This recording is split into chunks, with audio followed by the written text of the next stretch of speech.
Sorry. I'm going to spend it. So, I need... How much was it? Sorry, 30 luck? 32.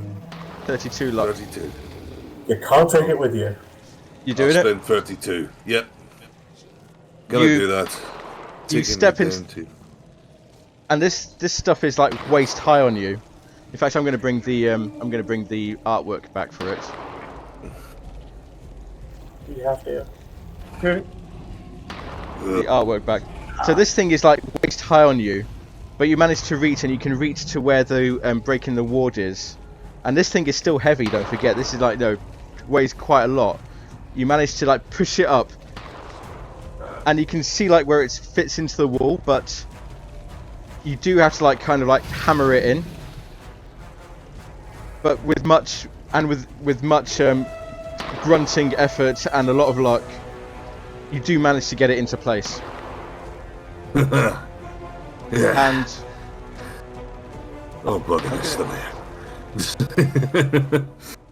with that, as you do that, I don't know if you're expecting like some sort of like beam of light to shine around the thing, the whole like band, but it doesn't happen. But you immediately feel that something's changed. That the hairs on the back of your neck start to raise, and you see that where the fat is dripping down the wall, when it hits the bar, it hisses and boils away. All of you struggling with the Karasiri at the moment, you look at them, and they're just like staggering backwards, heads in their hands, as they start to turn to dust. If you were to imagine the popular 1920s silent movie Avengers Endgame, or even Avengers Infinity War, that sort of thing where they like turn into dust and blow away because this power of this ward has been reformed. Popular 1920s. I'm Popular so close to 1920s the silent initiative movie. order. Can I please get a picture? Please. You can. I'll allow you to get a picture of this. Thank you. Can I roll photography for it just to say that I used it? Make the roll for photography just to say that you used it.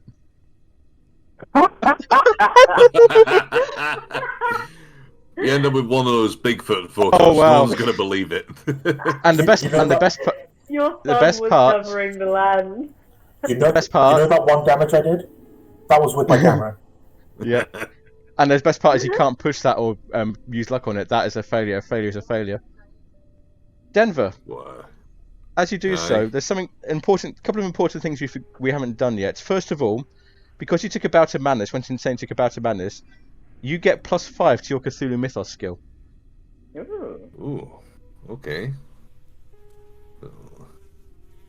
Oh. There is a downside, however. Can you roll me a d10? 1 second here, and 10. 6. For the next 6 hours, you still feel the effect of whatever happened. It's like they're on your mind. You're still sane, you're still in control of yourself, but you feel like you're teetering on the edge. And as you look back up the corridor to your friends, beyond your friends, you see someone you shouldn't see. Someone it's impossible to see. He's wearing clothes very much like yours. He's wearing a hat very much like yours. Even though it's impossible for him to be there, you recognise him instantly. It's Orlando Jones. Huh? What? No. And he looks at you, What? and he shakes his head.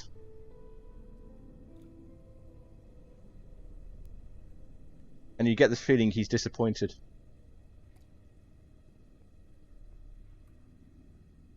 No, no, no. No, we did the right thing. No. No, no, that. You look up again, and he's gone. No. That's. We did it. But we're not supposed to do that.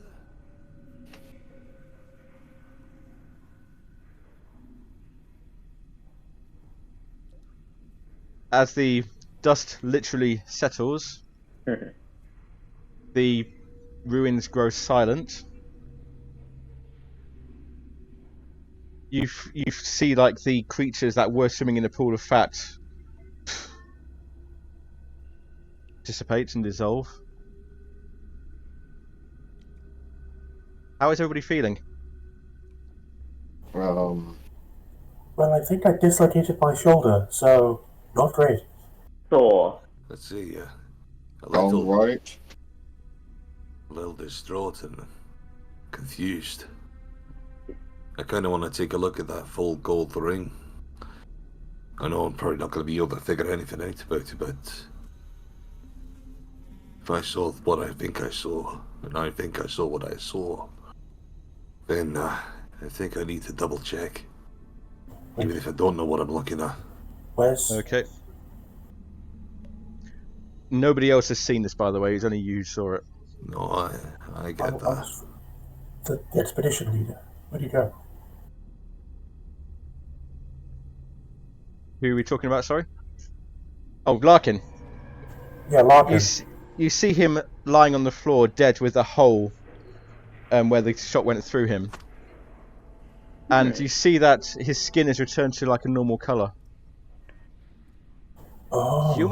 He almost looks like he's got a smile on his face, and as you see where his shirt has been like dishevelled from the blast, he seems to have some large tattoo across his chest. Some sort of circular tattoo that makes your skin cringe when you look at it. Now that I'll take a photo of.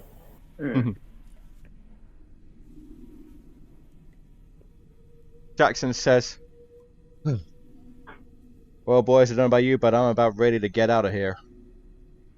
No. We can't go yet. We need to know what this is, what it does. Something about this ring. This gold. Look, when it comes down, I don't know much about the archaeology side of things, but this is one of the greatest finds which has ever been found. At least as far as I'm getting out, because I've never heard of a damn thing like this before. We have to at least try to take some note of it. As I said before, this is one of the greatest archaeological finds that'll ever be found. Perhaps something should stay buried. We saw what happened before to those to the last people who tried to take a piece. Aye, and it's not about taking a piece. But if we can take some wisdom in case something like this happens again. The fact of the matter when it comes down. Please. Oh? We could take photos. Aye, taking photos and taking a good look at things. Excuse me one moment. Now, Faust, before you get overexcited, let me have a look at your arm. I see that you're holding it awkwardly. Please, yes, thank you. Yeah. I think I can do first aid to give you 1d3 back. That would be plenty.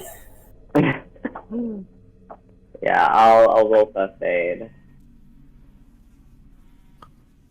That is a hard success.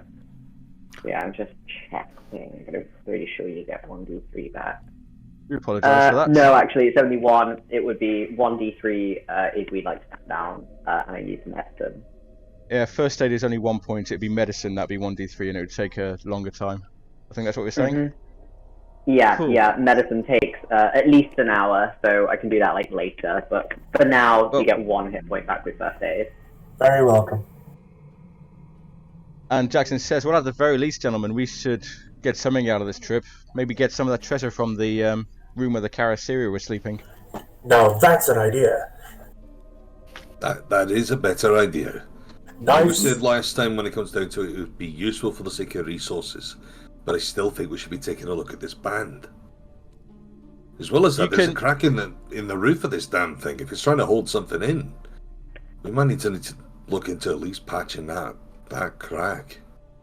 I will say that you don't need to roll for this, but I can say that, Gideon, you can spend some time taking pictures of the gold band, making, Definitely. making, full, focus on the carvings on it. Be of historical, at least be of historical interest. I have ideas for what I'm going to be doing with these photos during the time skip. Can I try and do an anthropology roll to see if I can glean anything about who built this? Of course. I don't have much. This is a hope. A hope. No, not even close. Not really beyond what you've been told already, that this was built, according to the legend that Naira told you, this was built to house a god and keep it imprisoned. And from what you've seen, it may not be too far from the truth. Well, obviously, Dr. Bauer doesn't believe in anything silly like gods, but Oh no. Maybe some local virus illness that affects people strangely, makes them see things. What? You want to you think that that's a virus in there? I've never seen a virus with that kind of consistency. I've never seen a virus that you can see with your plain eye. Ghost? Spirit? Well, if you're going to make such claims, could you at least go up the top and take a look into that crack and take a look down and see what you see? Because that shook me up, and I don't think that is anything that we've come across before. Also, you think that those things that have been attacking us, that have been sapping the fact out of everyone, you thought that was a virus? It was just a suggestion, Mr. Smith. I'm not in a position to make any Alright. I'm not one of the most educated sides, but yeah. There is a perfectly reasonable explanation for this. You just have to figure out what it is. I look forward to listening to your findings when you get there. Are we happy to say that you spend the next few hours photographing the place, documenting the place, not just the gold band, the entire ruins, taking whatever you can carry from the treasure room? Can we do anything about that crack of the roof? Not really, but the air of menace, the atmosphere of evil that you may have felt, you don't feel it anymore. Whatever it is, it seems to be contained. It seems to have been contained. Can I? The Tarasiri, they dissolved into dust. Yes. Can I collect some of it in, I don't know, a little cigarette case or something, and also take a little bottle of the what was it called? The filth pool, something like that. Just so I can have a look at it later under a microscope. Of course. I imagine I probably have one with me, because it can help you diagnose, is this a virus or a bacteria, therefore I need to give you antibiotics over. So I imagine I might have something like that.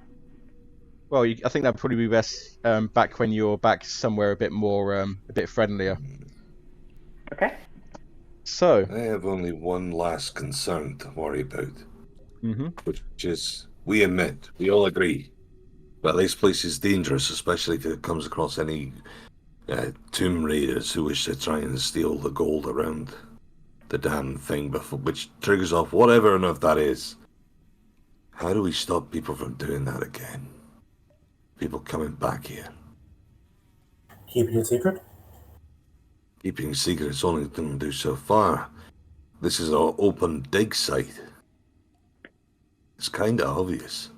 Well, the locals don't come near this place. They're superstitious about it, and I think we can see why. Well, but I don't know whether maybe there's a case we could try and convince some.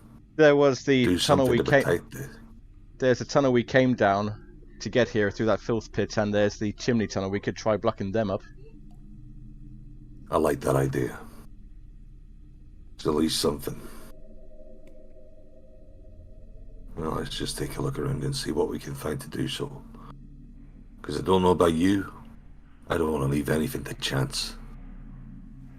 It'd be very easy to find lots of rubble down here and lots of rubble on the surface as well to actually block these things up. You can say you spend like probably the next at least half a day doing that, making sure the site's secure. Right. Now that you've got no time pressure, it's easy to like make sure you do a thorough job of things. Right. Okay.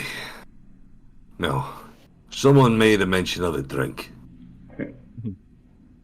I think it's about time we go for that. You make your way back to Puno. Again, it's a 3-day journey back to Puno.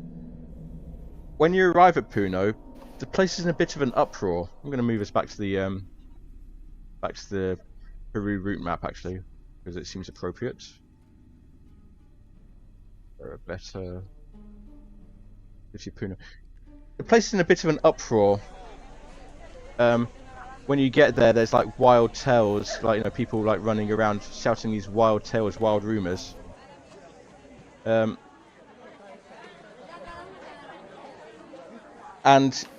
from the sounds of it, people just seem to a number of people just seem to dissolve, turn to dust, as if they'd been burnt to ashes. Somewhat more somberly, you learn that the day after you left Puno, Neira's body was found in her house on the island.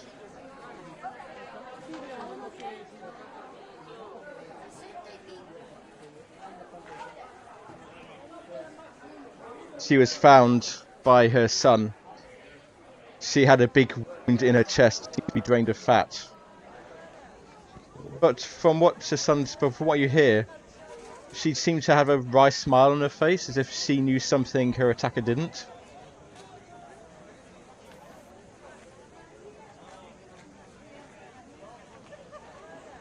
At least we avenged her. Aye. You got to die in peace. More than a lot of us can ask for.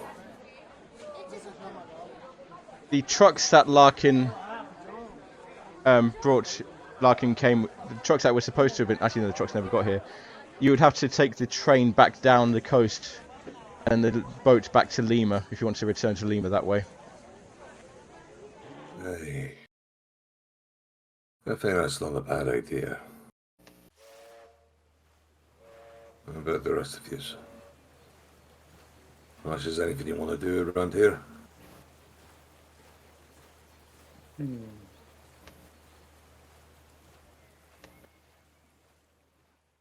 Jackson says, I think we better get back to Lima. There's nothing more we can do here. I think we better leave them to their grief right now. Mm-hmm. Aye.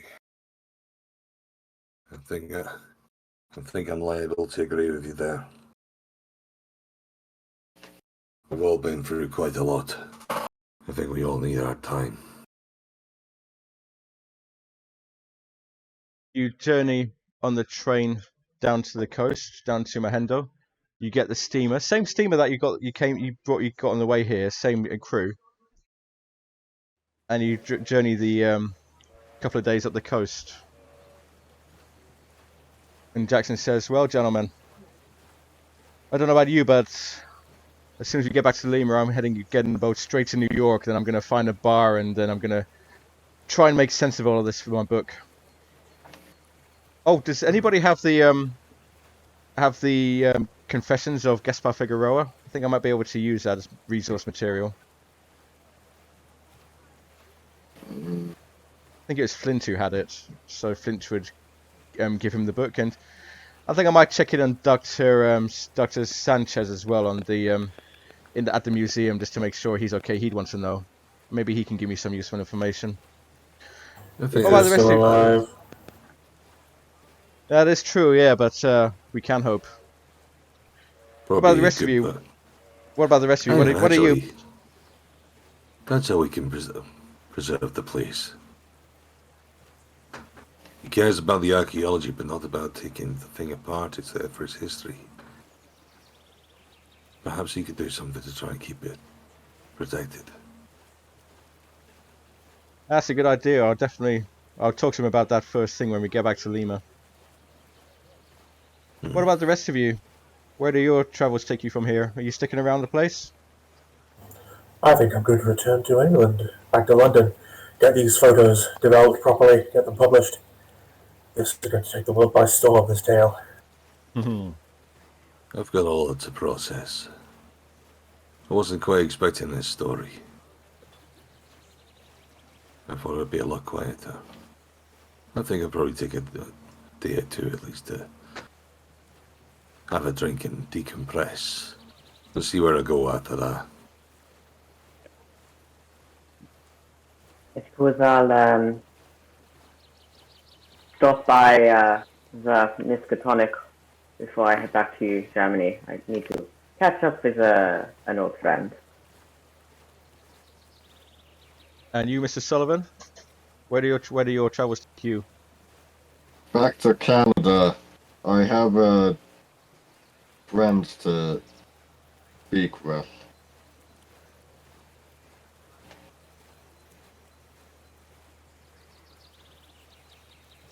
Denver, as you're journeying along the coast, you think about everything that happened, everything you saw. And although it's strange, although rationally you know this can't be the case, you got the intense feeling that Orlando Jones was disappointed in you. Aye.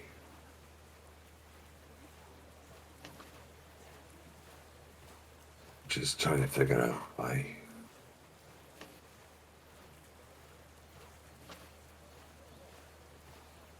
What did I do wrong?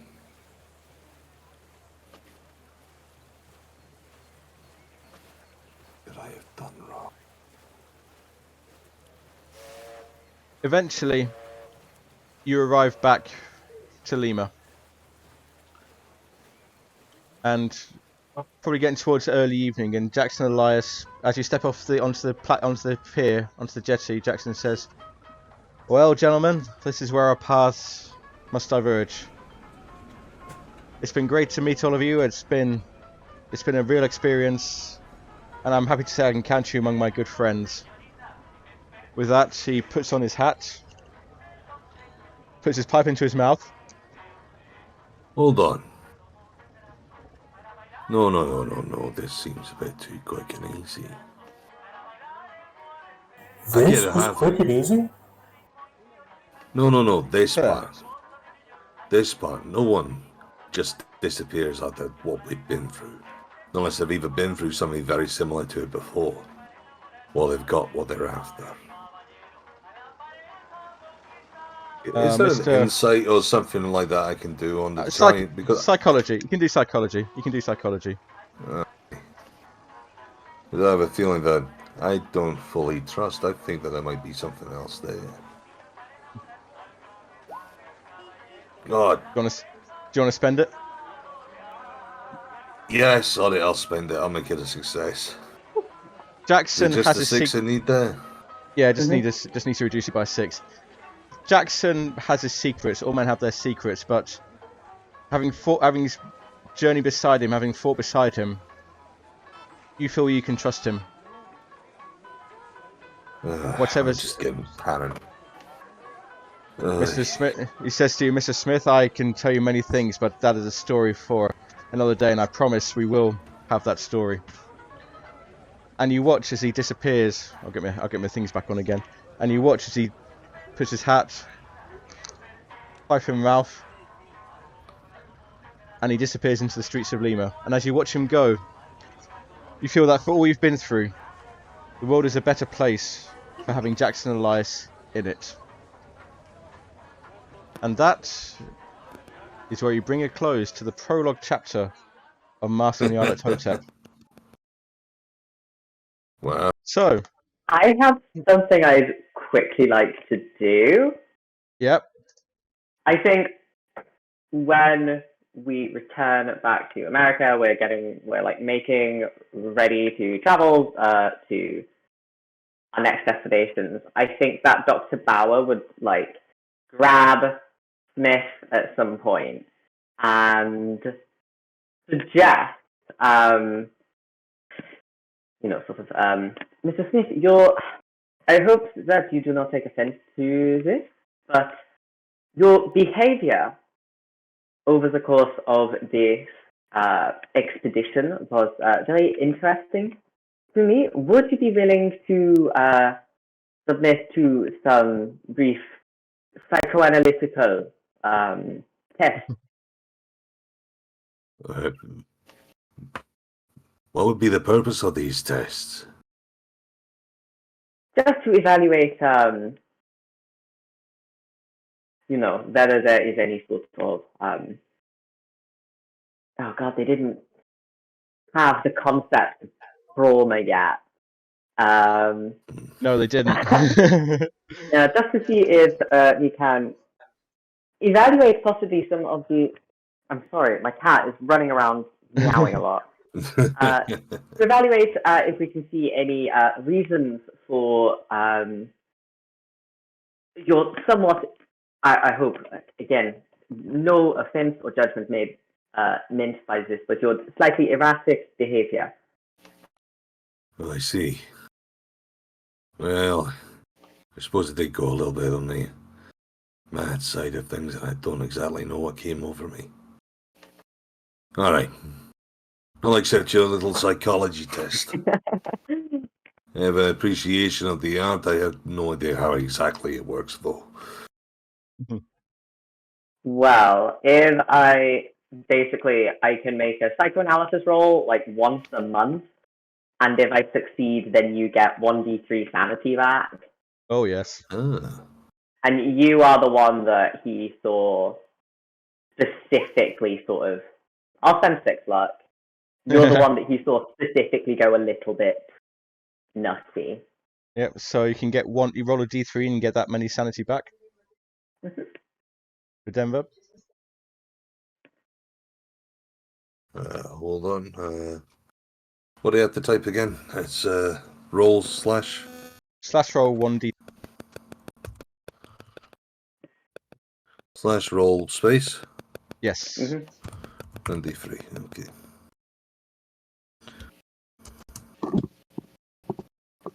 Two. Yes, not nothing. And I just adds on to the sanity, right? Yeah. Yes. Okay. Hey, where my? So, as we're coming to the end of this chapter, we will do our investigative improvement stuff in a moment. But first, Dr. Bauer, would you spend time studying the samples of dust, of ash, and of fat you took from the pyramid? Yeah. In Dr. Bauer's backstory, his significant person is currently a professor at the Miskatonic, and it was him who suggested that I come on this expedition in the first place. So I think I'm going to go chat to him and be like, what the fuck, man? And whilst I'm there, I'll steal their labs for a bit. Okay. You do run your tests. The ash, you know that to be skin. You know it was once part of a living being. Mm-hmm. Is centuries old. Huh. The fat,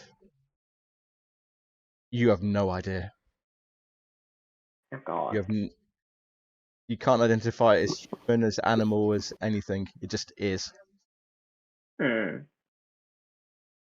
Okay. Clearly my equipment isn't good enough. So, with that, rewards. We'll start with the sanity rewards.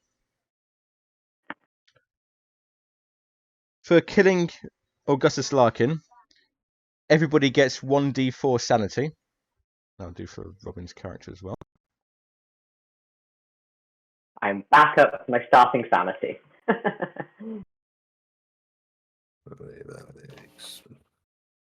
Oh, sorry, didn't mean to click that. Do that. Not quite back up to the original, but we're getting closer. I'm only 1 below my max. I am only 4 below my max. You didn't specifically kill Mendoza, so you don't get that one. But for restoring the ward and defeating the Karasiri, plus 1d8 sanity.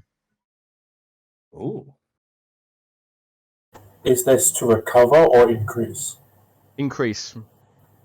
Oh, are they both So- increased? Are they? So you add it to your current sanity, and then whatever it is, it can go over what you set as your max because that works a bit weird. But your current sanity. Okay. Yeah. 63. This is because I don't like how Roll20 does the sanity in this game, but it's something you have to work with a bit. Oh, I see. Yeah, So I agree. we're adding to the sanity which went down, Yes. but it can go But- above what you had. Yes. Okay. Just to give you, max. Sorry. I was about to say that the reason why you have the sanity you start with is because if you lose a fifth of your starting sanity for a day, you go indefinitely insane, and the way that counts is the right hand side is basically the sanity you start with a day. Kieran, I believe you're about to talk about maximum sanity.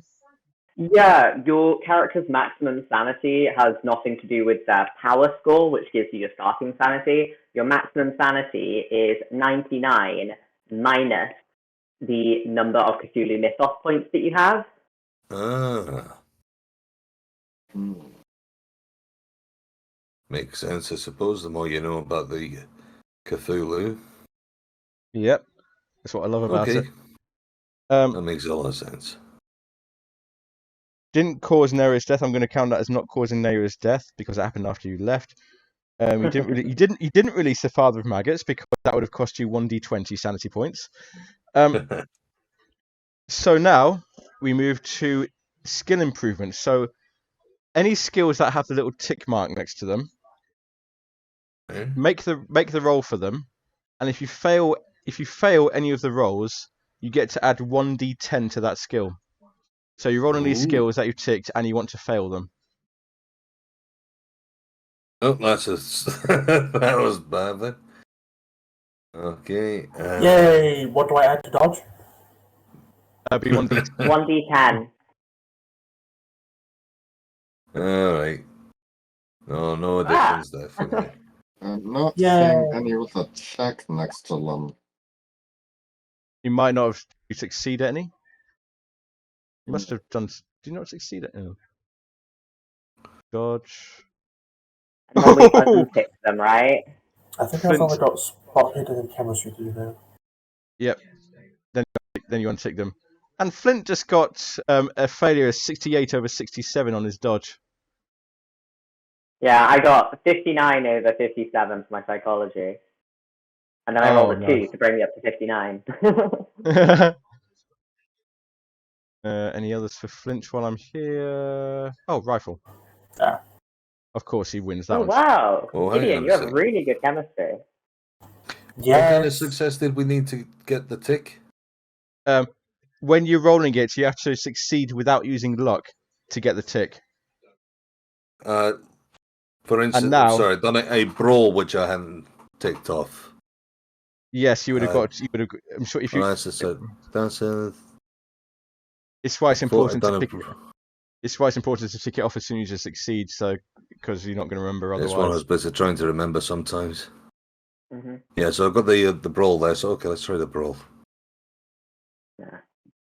The upshot of this is that the better you are at something, the harder it is to improve it, which is kind of what you'd expect, really. I've increased my dodge and my spot hidden, which are Oh, both nice. very important skills to have.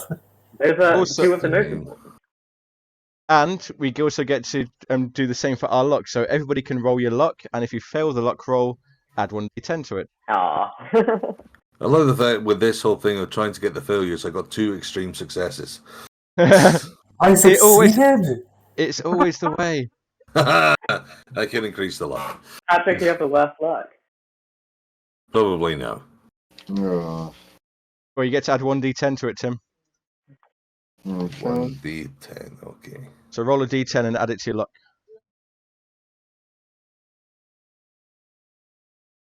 Not click the button. Fill the button. There we go. Yeah, my luck's running out. So, do any of you have any questions about the story that I might be able to answer without giving away too much of what's to come? But do any of you have any questions about what happened in the story? Was there any way to kill the Karasiri without just awkwardly laying a gold bar on top of them? And was that Yes. something we could discover? Oh, really? Oh, excellent. I'm so glad. The way to kill the Karasiri is to... One moment while I just get the thingies up. We're allowed to know this, right? You're allowed to know this. Yeah, I'm happy to answer this. Anything I'm happy to answer, you're allowed to know. Yeah, now that Karasiri these can... aren't an enemy we have to worry about anymore. Yeah. Okay. The Karasiri can be killed only by complete dismemberment or by burning. Oh, we can burn them. Okay. Cool. Come on, keep them coming. Don't hold back. If you have any questions, don't hold back. Oh god. What would have happened if we'd just stayed with Larkin and just completely gone along and gone on the trucks with him? Actually, this brings up a point that I was going to say. The path that we took through this story is fantastic. You did all the main things. You did everything right. You succeeded. There's one branch you didn't take, however. You didn't follow up on the hotels. Do you remember when I said, when Jackson asked you right at the start, why is Larkin in one hotel and we're in another hotel? Oh, yeah. Oh my god, yes, the introduction to the whole campaign was a little vignette of us breaking into his room, and we never did it. That was a completely anachronistic trailer shot that was edited out of the final production. Okay, but the point of that was, there are some things in the hotel rooms you could have found. You obviously didn't, and they're not critical to the story in the slightest. They're just like extra things. So if you'd followed up, like say, after the attack in the museum on Trinidad Rizzo in the museum, one possibility is you go to confront Larkin there and then. You obviously think that Larkin doesn't know that either Larkin doesn't know or Larkin's involved with it somehow. You could have forced a confrontation with Larkin there and gotten him to show his superpowered evil side there, which would have saved you the confrontation in the pyramid. Also, Louis Mendoza would have had an interesting artifact in his room as well. He had an artifact called the Golden Mirror. I'll show you this, even though you didn't get it. I will show you this when I can find it. I'm so glad that some maid cleaned his room after this adventure and now has a magic artifact. So this is the Golden Mirror, which was held in, which Mendoza had in his room. And if you'd gone to the rooms, you'd have seen that Mendoza's room would never been slept in. But this would have given you some visions of possible events to come. Oh, very cool. And in extreme circumstances, you may have been able to contact one of the gods. Whoa. Well, that could have been either brilliant or terrible. Definitely terrible. Super glad we didn't find that. I do have another question as well. Of course. You said when we came out that the convoy of the trucks, they weren't there. How did they get there? That's a good question. How did they get there? I was about to say, oh my god, don't tell me they've got another supernatural thing or this has happened that we didn't realise about. Well, what happened in the fight? We talk about supernatural things. What happened in the fight? Quite a few things when it came down to there was magic and all that manner of things. That was kind of what I was wondering about. There's something supernatural which actually gave them extra speed and stuff like that. So they get on us very quickly. We placed days between us. The real question is, how long before they realised and decided just to forgo the ship and just come straight after us? So the timeline was, day one, you meet with the group in Jackson Lies, and Larkin tells you that the convoy is coming to take you on the Monday. That was on the Friday.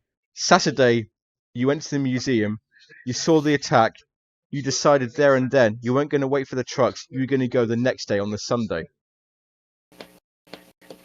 Larkin was in bed this whole time because he had come down with something he was feeling weak after the Friday evening, so he would have been in bed the whole time, which is why you could have confronted him if you'd gone to his hotel room.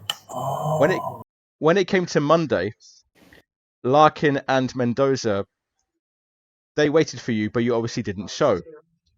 Larkin and Mendoza then decided they guessed that you'd be trying to get to Puno first, and they were going to wait for word from Puno that you'd arrived. That was all the people you saw in Puno who were looking at you, strangely. Aye.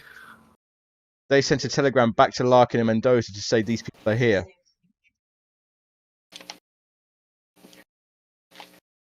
And then by whatever means, they managed to get to the pyramid at the same time as you did. By whatever means you say. Okay. Alright. Concerning Larkin himself, give you a bit of backstory about him.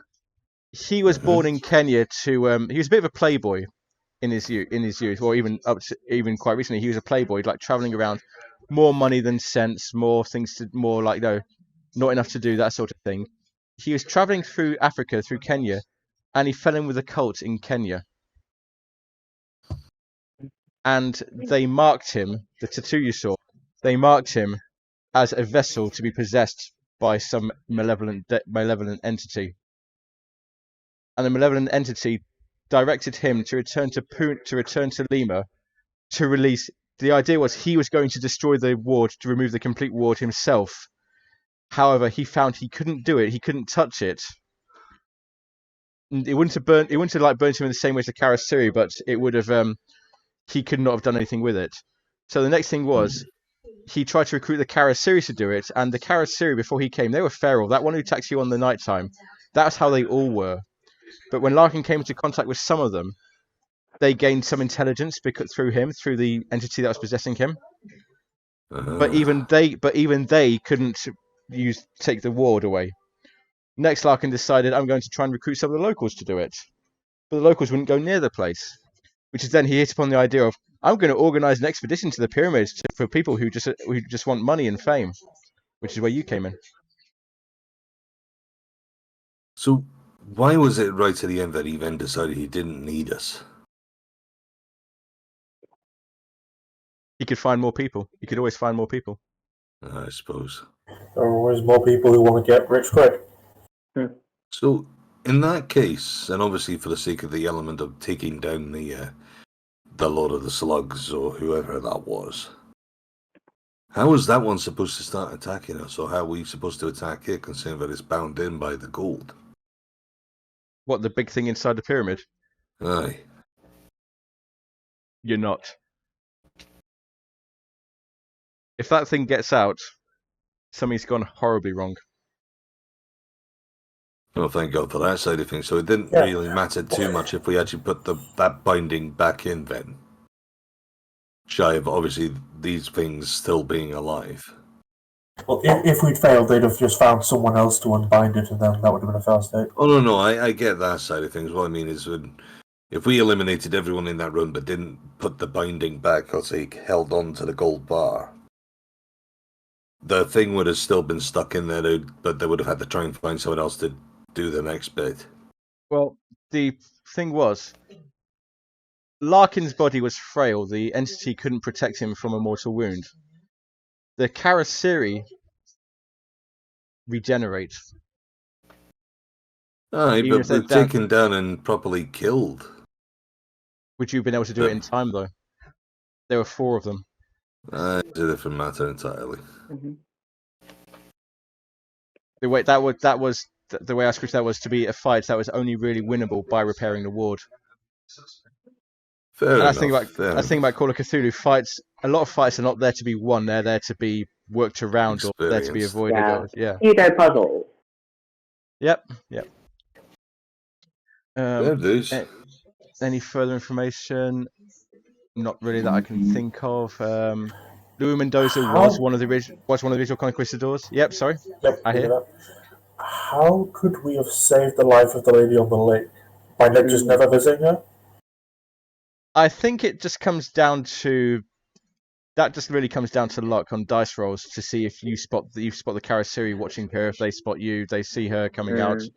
A lot of it can be just for the dramatic effect. Yeah. So that's really just like that's really just like a drama beat.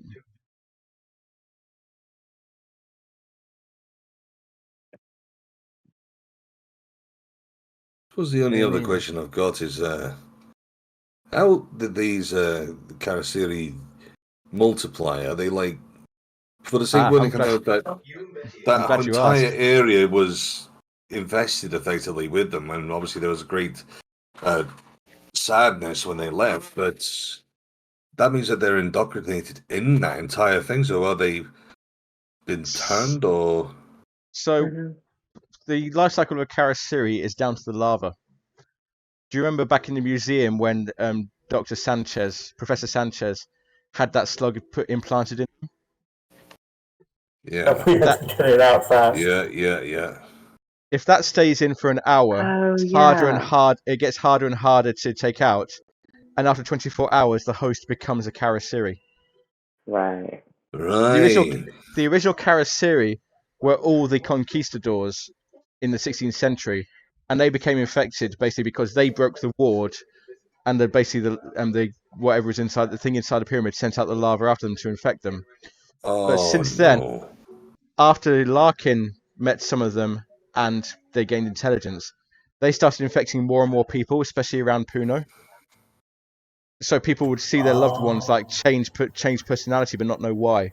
Which is why That's why when that they, one was. Yeah. yep, That's why that one was labelled as feral, because it hadn't regained its senses yet. It wasn't smart. It was just an animal. Aye. Fair enough. Very cool. Very well done. And so with that, let's go around the table asking for some stars and wishes because this isn't over just yet. This chapter may be over, but the campaign isn't over just yet. So let's go around and do some stars and wishes. I'm going to start with Kieran. What did you like? What would you like to see more of? Ooh, okay. To be fair, I always think combat in Call of Cthulhu is quite funny. So I do enjoy watching other people try and shoot things. But also, it's always good to have someone there at the end to clean up the damage. And also, as you said, combat as a puzzle. I think that's very good. For a wish, I don't think I have any. Maybe a little bit more role play between the characters, but that kind of comes and goes as it becomes more or less relevant. That is something I've still got to work on, to be honest. Like, allowing you guys more time to roleplay. I think you guys will probably do the most roleplay out of my games. I know my horror people do some, and the Brindlewood Bay people do some, but it's something I do need to allow because I'm always looking at the clock, and I shouldn't be. That's my This session was very hectic.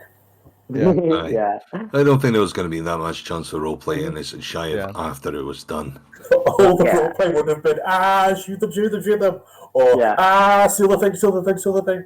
I don't get me wrong, I did love that whole bit of actually seeing Orlando. It's like, oh no. Oh yeah, that was very, very good. It was that I'm sorry to jump a gun there, but that's definitely one of my stars. It's like, oh wow, that hit. I wasn't expecting that. I've been waiting for that ever since you gave me your backstory and your. I've been waiting for that, and this is the best opportunity. Is Orlando his significant person? Yes. Oh. My favorite part is it's not just it's my significant person; it's a fictional person who I admire. But it's literally one of those bits of the moment I saw that, it's like, oh no. Because this would have been vivid in his mind, a character which he's only seen in his head or on drawn pictures come to life and just showing that disappointment. I say, I literally in character could not think of anything to say, but no. I didn't enjoy that. Brian, what was your stars and which? My star shooting what's his name and taking him out. Oh yes. But he did take a piece out of me, but it's always a good feeling. Yep. Yeah, my wish. I'm not sure. Maybe just more role play between the characters. As I say, it's something I do need to work on myself to allow that to happen. Ben, did you give a wish, or do you want to give a wish? I haven't done a wish. Well, when it comes down to obviously the role play is one thing, but I'll go for a different one rather than just beat the dead horse. I think when it came down to it, want to see more of that little psychological twist coming into it, because we've had a dash of it, but I want to see more sort of thrown in and really sort of twisting things up. Because that got very interesting, as I say, straight after that, with thinking and trying to figure out, no, I've done something wrong. What have I done wrong? And all that.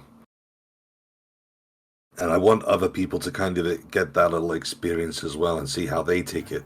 I'm definitely going to flesh out my backstory more in time for the sort of in the time script, and make sure to flesh out what my character's been up to during the time script, so I can start, twisting the knife in me.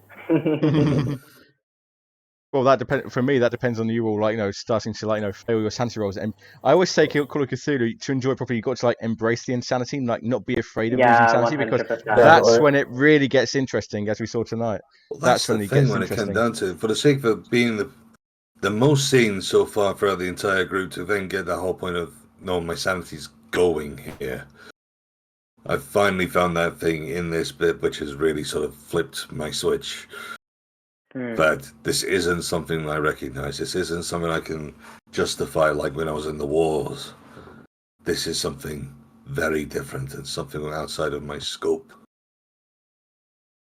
Which, to be And I fair, love is exactly what Call of Cthulhu is about.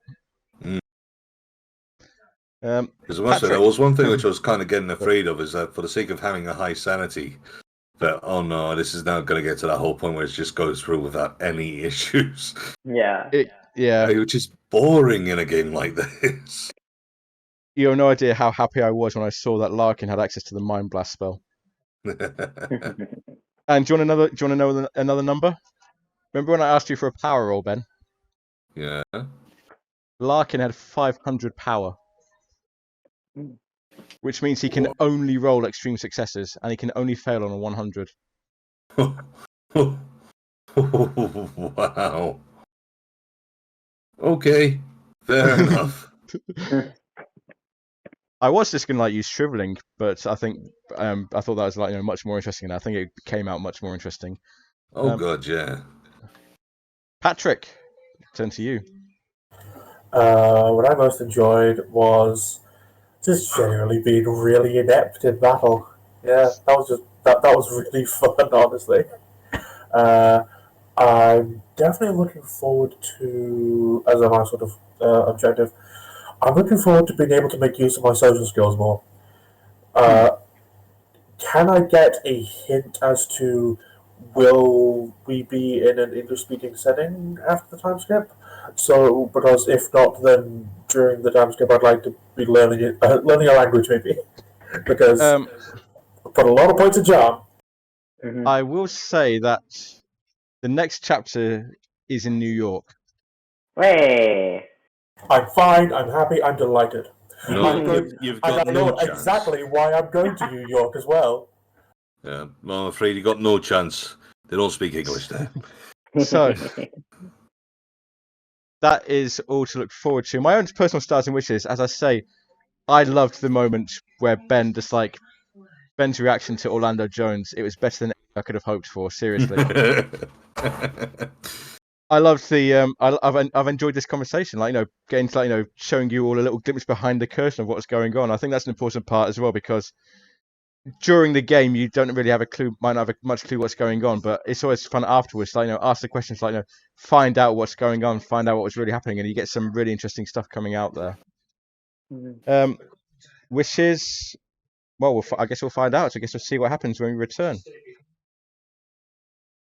For now, the journey is. For now, this chapter of the story is over, but the journey will continue.